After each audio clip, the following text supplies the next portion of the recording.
aanvaar dat die Here nog saam met my is? Is dit nog so, dat dinge kan gebeur?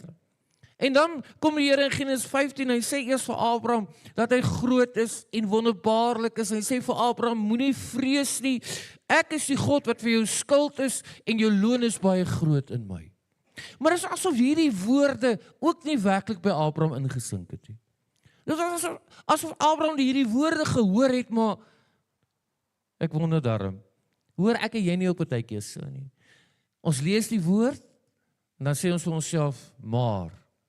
Ons hoor selfs dat die Here met ons praat, en dan wil ons ook sê, maar. En weet jy, die Here besef dat Abraham verkeer in 'n situasie wat hy hom letterlik en fisies onttrek het. Onttrek in die sin, hy's nie meer die Abraham wat hy gister en eergister was nie. Dat gedagtes in hom opgekom wat hom laat begin wonder het en laat begin twyfel het oor sy stand in sy verhouding met God. En selfs hierdie woorde dat die Here vir hom sê, wees nie bevrees nie in die begin van hoofstuk 15.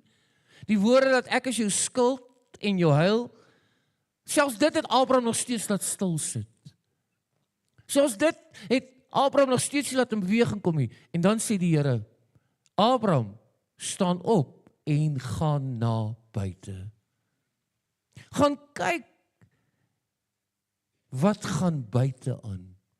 Gaan kyk wat daar buite aan die gebeur is. En dan beweeg Abraham. En die Here wys hom, hy sê vir hom, die sterre in die hemel, kan jy dit tel? En vanmôre het jy ook dalk op 'n punt gekom waar jy sê, ag ek is moeg. Jy het dalk vanmôre op 'n punt gekom waar jy vir jouself sê, ag ek sit nou maar waar ek sit.